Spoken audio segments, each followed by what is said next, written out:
One of the greatest fears that we have when it comes to free will is that we are worried that what if when we believe, when we are aware that we have free will, when we allow ourselves to see that we choose our own actions, what if then we only do things that just and only benefit us?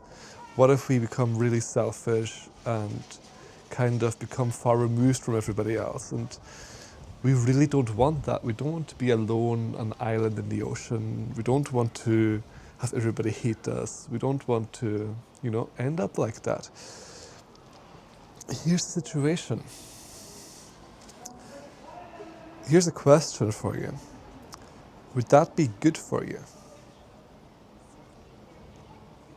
Would it be good for you if everybody hated you because you were selfish? Or would it be good for you if you did things that only benefited yourself? Would it be good for you if you hurt other people? The answer is no. And that's why we don't have to worry about it. I'm going to go more in depth, but that's why we don't have to worry about it. If it doesn't benefit you, you will not do it. Maybe you'll accidentally do things, of course, but we all accidentally do things. The thing that we're worried about is intentionally doing things to hurt other people. But the reason we're worried about that is because we think that hurting other people will hurt us. And if it hurts us, which hurting other people does actually hurt us, it does. But if something hurts us, and if we believe that we have free will, obviously we're not going to do it. We do have free will, so we could, but also we have free will, so why would we?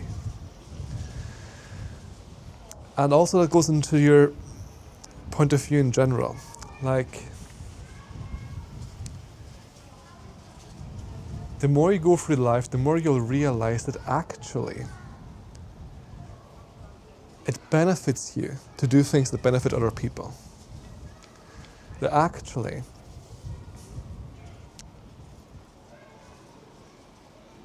the things that you do to hurt other people, if you're doing them intentionally, you kind of know that it just kind of sucks and you're not getting anywhere. So when you believe that you have free will,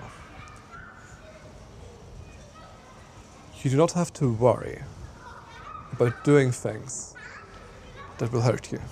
When you believe that you have free will, you'll do things that are good for you. You'll do them naturally, just like anyone would. And that is a good thing because it will also benefit the people around you. Like I was asking, is it good for you if you hurt other people? No. Is it good for you when you defend yourself? That could be. Depends on the situation, right? It could just make things worse. It could make things better for you. But that's the whole point. The whole point is don't worry, because the best thing for you is also what's best for everybody else. And that is a thing that is so hard, but it's so important for us to wrap our heads around. It's so difficult for us to understand that what is best for us is also what's best for everybody else. Because we are growing up in this zero-sum game, in this finite resources environment, where we are like, if I don't have it, somebody else will have it, and they'll have it better than I do, and that will suck for me. The most important resource, the biggest resource, is our focus, our intention, our thoughts, our actions. And that is a resource that nobody can take away from you.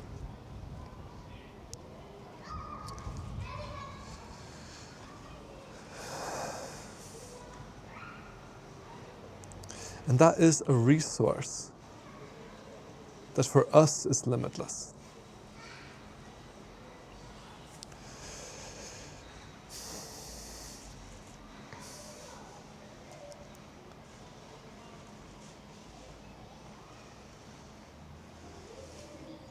We're in this zero-sum game of thinking if we don't win, someone else wins.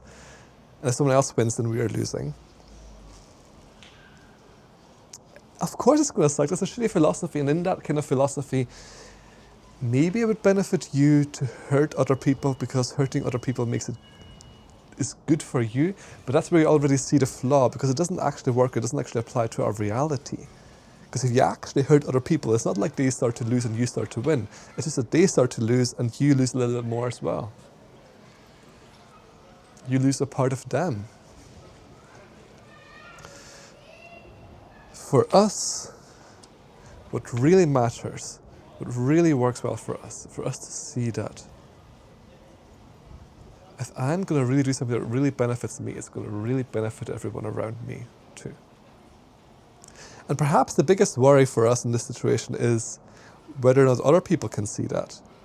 That's one of the things that we have to deal with, is the fact that each and every one of us, we had caregivers when we were younger, right? We were a social species. It's the way humans work.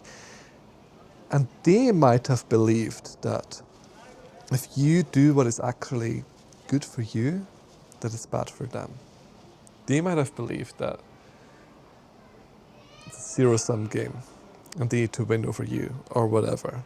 Or that if you do better than them, then they look bad and that's bad for them. That's small thinking. It's not very mature, but it's thinking that happens. What is more mature, what is actually the truth, is you cannot do something that benefits you, okay, and doesn't also benefit other people.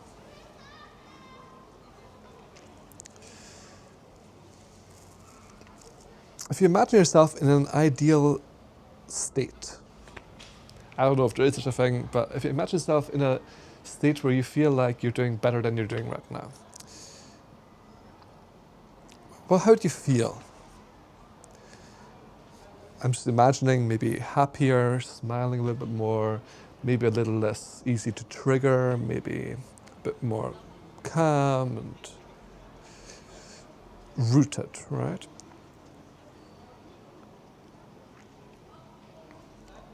If you're going to pass people on the street, if you're going to meet people, engage with people throughout your day, feeling a little bit happier, a little bit calmer, a little bit more rooted,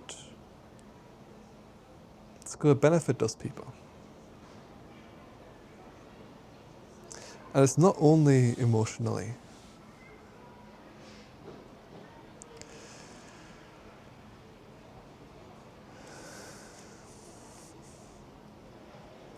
The thing is, fundamentally, this is nothing to do with economics, but for yourself, the more great things you do for yourself, the easier it gets to do great things for yourself. So for example, in sports, right, at the beginning it's super hard, but the more you do sports, the easier it gets for you to do sports, right?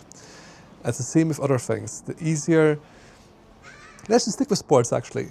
The stronger you get, and the stronger you get, the easier it is to get even stronger.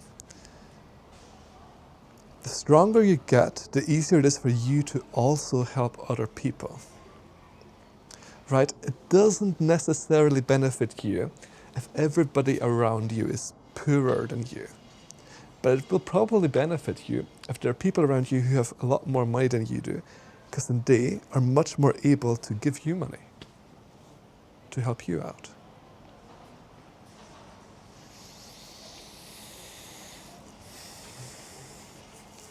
And of course, right now we've got a lot of people, like a lot of people. Actually, no, scratch that. Right now, there are some people who are so scared of losing, who think that they have to be winning, that they want to hold on to all wealth and they want to grab it and they were like, I have to hold on to all of this wealth for myself. And they think that it somehow benefits them. Well, it clearly doesn't.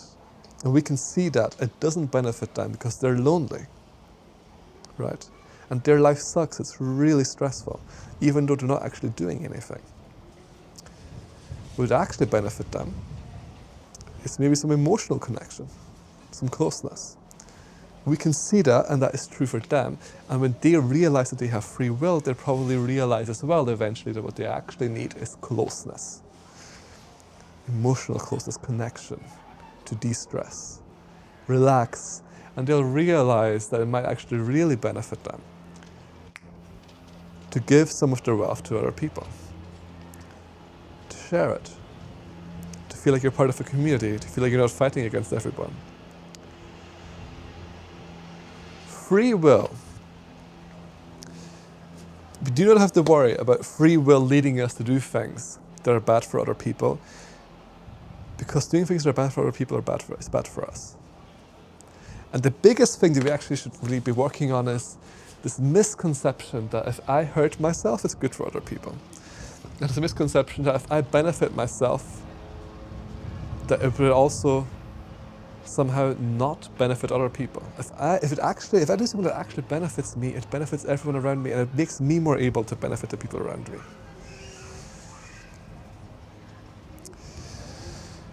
Yeah, the zero-sum game. I win, you lose, and when you lose, I automatically win.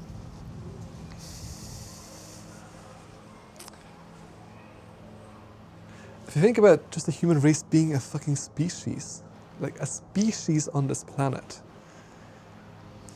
of course the thing that would be best for it is for it to work together, not against each other.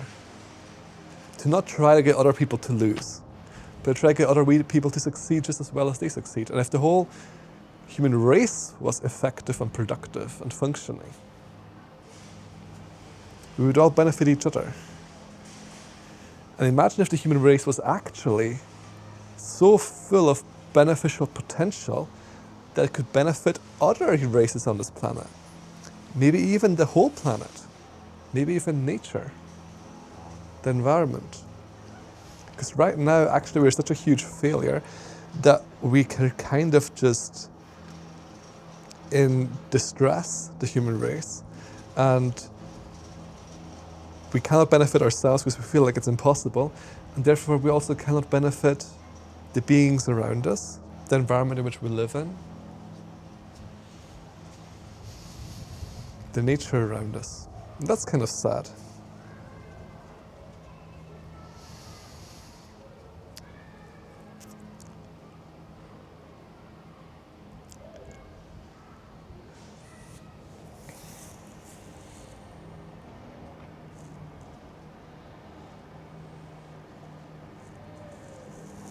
What could you do to benefit yourself right now?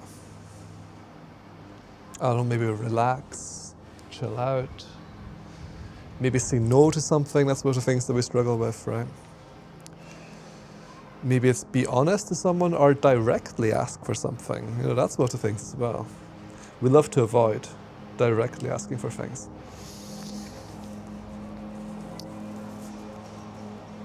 But the key thing is, no matter what you do to benefit yourself, if it genuinely benefits you, it'll benefit the people around you.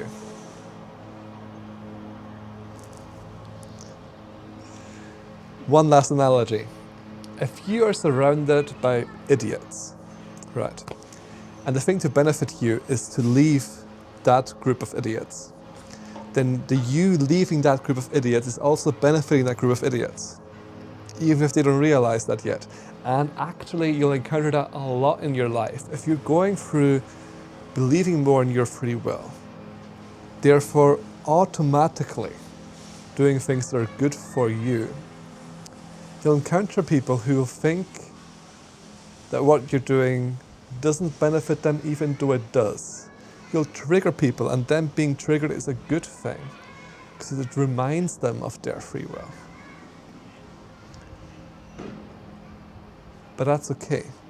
It is okay that people don't realize yet that what you do benefits them.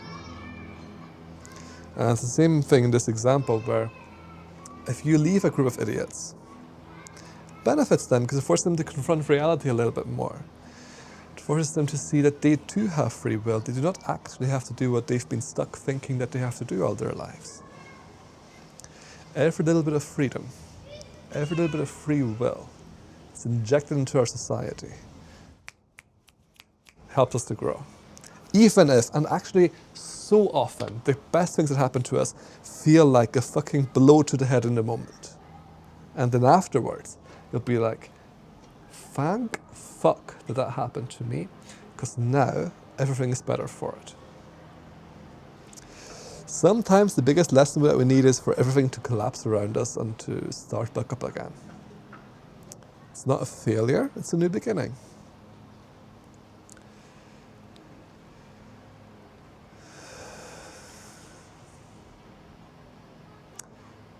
When you believe in free will, you will naturally do things that benefit you.